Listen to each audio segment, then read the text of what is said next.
एक कैंग, Victor timely, who he remains अभी जो टीवी को चला रहा था, और भी कई होंगे अलग अलग टाइमलाइंस पे।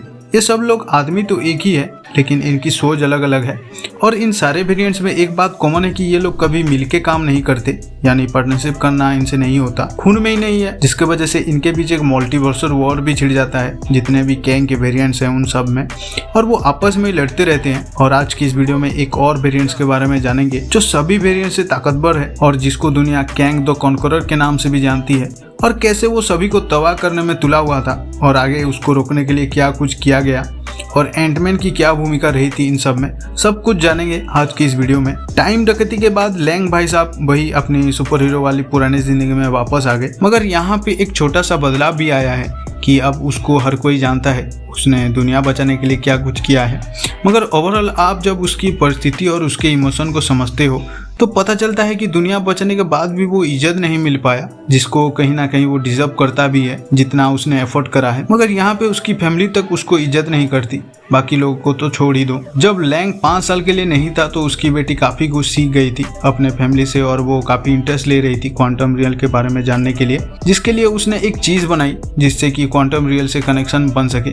लेकिन बदकिस्मती कहो या फिर उसके लिए खुशी की बात, एक सिग्नल वाकई वहां पे पहुंच जाता है जो क्वांटम रियल में रिसीव होता है। खैर उसका बस इतना ही मकसद होता है कि वो इधर रह के वो सब कुछ जान सके कि आखिर उधर क्या है क्या नहीं सब कुछ। वहां पे पहुंचते ही लैंग और उसकी बेटी अलग हो जाते हैं और बाकी 3 अलग। और ये बात कैंग भाई साहब को भी पता चल जाता है कि उसकी पुरानी दोस्त वापस आ गई है, जिसके लिए वो लैंग और उसकी बेटी को कैद कर लेता है। आगे दादी जी बताती है कि कैसे वो हमारे कैंग भैया से मिले और उनकी दोस्ती हुई, और जैसे ही उनको पता चला कि ये साला तो कसाई है जो जहाँ पे भी जा रहा है सबका नामो निशान मिटा दे रहा है, यहाँ तक कि वो टाइमलाइंस के साथ भी छेड़छाड़ कर रहा है। और यहाँ पे उसका फंसना कोई इत्तेफाक नहीं है बल्कि जानबूझकर किया गया एक डिसीजन है ताकि सब कुछ तबाह होने से बच सके। मगर दादी जी जाने अनजाने में उसकी मदद कर देते हैं, लेकिन फिर उसको सुधारने वाली काम भी कर देते हैं, जिससे कि कैंग भैया हमेशा के लिए फंस जाते हैं क्वांटम रियल में। लेकिन कैंग भाई साहब यहाँ पे खुद की एक दुनिया बना लेते हैं जहाँ पे टेक्नोलॉजी काफी एडवांस है और उसको रूल करने लग जाते हैं अपने मर्जी के हिसाब से।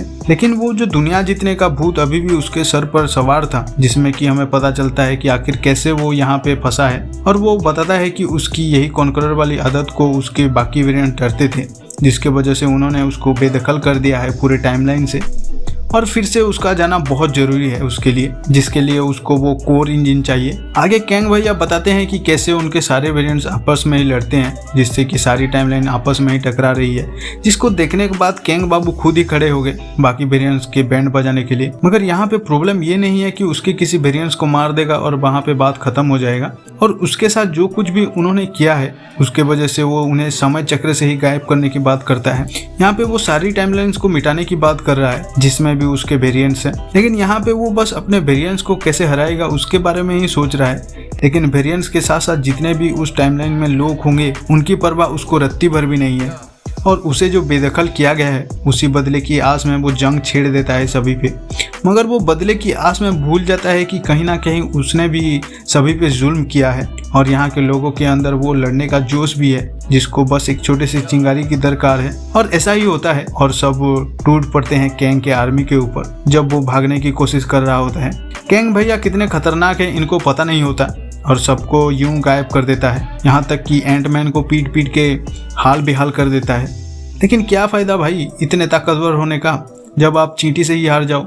लैंग से लड़ते वक्त कैंग का एनर्जी कोर एक्सप्लोड कर जाता है, जिससे कि कैंग उसमें चला जाता है, यानी एक हिसाब से वो मर गया और बाकी सब अपने नॉर्मल लाइफ में वापस आ जाते हैं। वहाँ के लोग भी अपनी नॉर्मल ज़िंदगी जीना स्टार्ट कर देते हैं। लेकिन देखा जाए तो कैंग भाई साहब मरे नहीं हैं, ना ही वो इतनी आसानी से मरने वाला है। तो आखिर वो गया कहाँ है अगर जिंदा है तो? और पहले भी उसने बोला था कि अगर वो बाहर नहीं निकल पाया तो उसके बाकी वेरिएंट सब तबाह कर देंगे जो कुछ भी उसने कॉन्कर किया है। एट द एंड ये एक सबसे बड़ा क्वेश्चन बन जाता है कि आखिर वो गया क्या अगर मरा नहीं है तो। मूवी के एंड में हमें 2 क्रेडिट सीन देखने को मिलते हैं, एक मिड क्रेडिट सीन और एक पोस्ट क्रेडिट सीन। दोनों क्रेडिट सीन को देखे तो काफी कुछ पता चलता है कि आगे जाके ये कहाँ पे जुड़ने वाला है, खास करके पोस्ट क्रेडिट सीन जो कि लोकी सीजन 2 का रेफरेंस दे रहा है। वहीं पे मिड क्रेडिट सीन कैंग से जुड़ी चीजें दिखा रहा है। और इन्हीं बातों के साथ आज का वीडियो यहीं पे ख़त्म करते हैं। और मैंने 12 फेल मूवी के बारे में भी थोड़ा बहुत बात किया है, तो उस वीडियो को भी थोड़ा चेकआउट कर लेना और आपको कैसी लगी 12th फेल मूवी मुझे कमेंट्स में ज़रूर बताना। और वीडियो थोड़ा बहुत अच्छे लगे तो लाइक कर देना यार, उससे थोड़ा बहुत कॉन्फिडेंस मिल जाता है इसी तरह की और वीडियो बनाने के लिए।